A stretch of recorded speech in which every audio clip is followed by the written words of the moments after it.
Hey everybody, this is Retrokid. No, I'm not doing another X-Men video or anything like that. It's gonna be Bill and Ted, Face the Music, but before we get to that, as much as I would love to do this for, what happened, this weekend, I'm just gonna come out and say what I probably might have already said online. Chadwick Boseman, the actor who portrayed, T'Challa from Black Panther, he passed away. Due to cancer.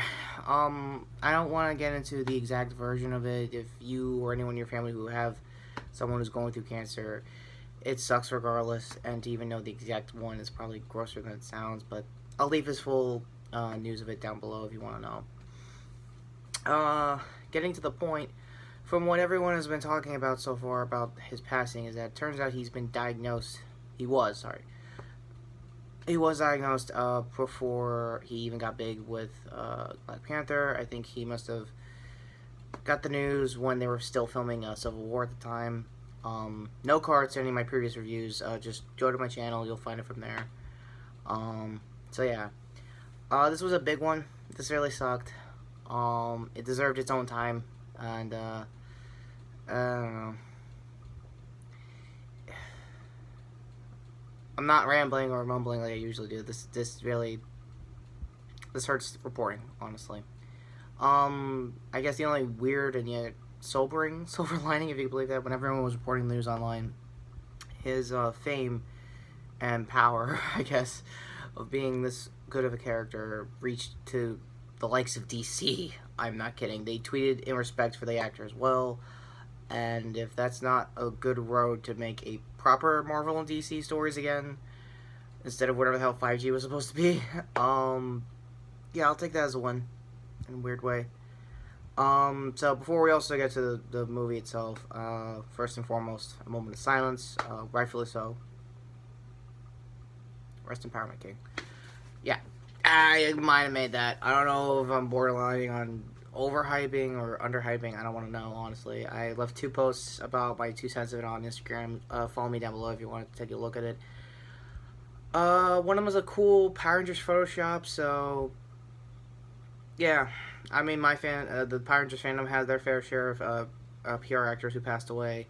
So if nothing else, it's a good reminder that you're not alone in this kind of grief, in case any of the MCU fans are listening. So that also said, let's get to my future review, hopefully later this week. Will be the 90s Spider-Man Wave Armored Daredevil.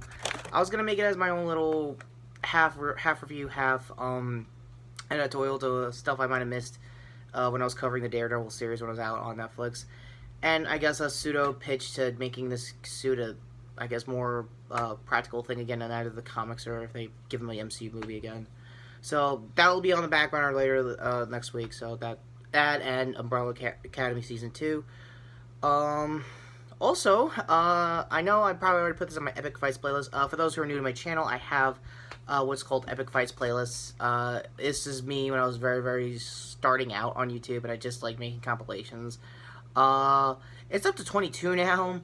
You don't have to follow it, you don't have to subscribe it. I just put on random stuff I think is cool. If you don't like it, I understand. I am, however, from that playlist, I'm going to leave a link to, I think, a montage of, like, all the Karate Kid movies and Cobra Kai seasons Netflix just picked up here in the States, which means probably worldwide, thankfully, now. So yeah, just in time for Season 3 to come out next year. I assumed it was probably going to come out this year, but due to COVID, they probably had to cancel production, rightfully so. So, again, it had, I think, the same level of, like, percentage of like filming before they had to shut it down, like I think the Batman movie did. Matt Reeves rise. So all the news and TV news out of the way, let's get to my thoughts on Bill S. Preston and Ted Theodore Logan, and them facing the music. First and foremost, oh my God, Alex Winter came back to that character like it was nothing.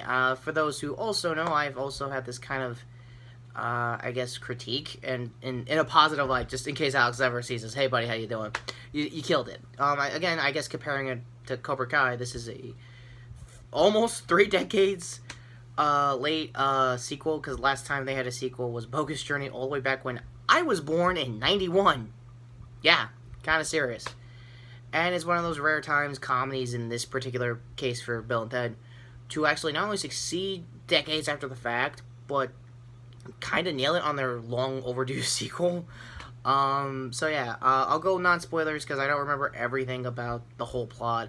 And I want to keep you guys fresh into this for once because, one, it's actually a damn good comedy, and two, I think the majority of reviewers that have already talked about it that I normally recommend, like Chris Stuckman and so on, pretty much said, yeah, this is the right amount of optimism and positivity we clearly need. The plot's a little all over the place, not much. There was a handful of character actors I thought that would kind of ruin it, but surprisingly did an okay job within reason. I think one of them was was Dennis, the robot they meet later on in the story, who I think is from Barry. Because that if it's the guy I'm thinking of, IMDb the cast down below. Let me know in the comments if I'm right. Because wow, he chewed the hell out of the scenery. Pretty okay, not bad. William Sadler came back as Death at the end of the movie. Again, nothing crazy there. He did nail it. He slipped back into makeup like it was nothing. I think there were stories of him back in Bogus Journey of him like, okay, we're out in the desert. I'm tired. This makeup is pounding on me. I need to take the bald cap off. And I guess some producers like, well, yeah, no shit. You should have just gone bald. It's like, no. Sadler is also another legendary character actor to like the late 80s, early 90s kind of stuff. For reference, in case anyone wants my quick 2 cents into Die Hard 2. Yeah, he was Colonel Stewart. And wow, that was a bit of a wash of a fight at the end. I love the Die Hard series at a point. And I like Die Hard too, but I'm not in love with Die Hard 2. I love the third film, in case you can tell from my previous review up here. Yeah, now we're getting into the cards. So, my quick thoughts on the kids. I forgot Bridget's full name. She's going to be Keanu's sister, daughter. She actually nailed it with the Billisms on his end. Keanu-wise. It was actually pretty cool, pretty sweet. Samara Weaving, I had no idea, is either the daughter or niece of Hugo Weaving. And this is where old teen retro hero goes, oh god, she's Agent Smith's kid, kind of vibe. That was cool. However, I will recommend, I think a movie she did late last year, Ready or Not. It's actually a really good horror action comedy, kind of Hot Fuzz vibes, but it does have a cool horrorcore traditional horror sense. Kill count video above. Yeah, James is basically crushed on that video too, so you guys want to see that, take a look. I think the movie's also on HBO if you guys want to see it. Now, due to, for those who are also new to the channel, don't know that I live in New York. I do. And you're probably wondering, well, how did you get to see Bill and Ted Face the Music? Well, simple. I bought the movie. Like everyone else has probably been doing for most of these releases throughout this year, so it makes sense to do it now. So plot is basically what you saw in the trailers. Bill and Ted basically are kind of a has-been, but they're kind of still positive. They still hang out with each other, still hang out with their wives, they still hang with their kids just fine. And their dad, played by, crap, I forgot, the actual Ted's dad from the old movies, showed up, was like, guys, you gotta do something, man. And minor spoiler, I guess now officially we're gonna get to sporadics in case you guys want to know. He also ends up in hell seeing death and everything. It's like, oh crap, you guys are right. Fuck. Apologies for new viewers. This is where we get to actually act like, you know, an adult around here, so just letting you know now for copyright reasons. Ultimately, should you see the movie? Yes. If you're a casual Bill and Ted fan and only just remembered watching one a couple of times on TV, or two a couple of times on TV in my case, I recommend it. I also really don't talk too much ill about Rello Media because they did a full review of both movies just before this came out this week. As of this recording, probably Monday when I throw this video up. Yeah, they actually had a pretty good time. I don't know if they're gonna actually do a full review of the real movie for half the bag, but best guess they will. And no matter what I do or what I say, it's still, I guess, the first time in a long time for comedies like these to be this positive. Because I don't know if you know, it's like most of the comedies I remembered throughout the last decade and the 2000s were, let's just be cynical and hope for the best and everything sucks, so why even try? It's like, no, you could try. It's nice to try. You can be a little cynical. It's nice. But I'd like to try. You know, the whole positive thing. So that's pretty cool there, too. Also, for anyone who wants to know if there was any like good like honorable mention or I guess cameo for George Carlin's Rufus, yeah, there was. It was really good. It was done tastefully, nothing crazy, and it was done just fine. Also, it goes without saying, like everyone else has probably already reviewed this before me. It still has the same two writers from both Excellent Adventure and Bogus Journey, so really good vibes there. I don't know for the life of me who's directing it. Probably a new guy with a very probably European name. Sorry again.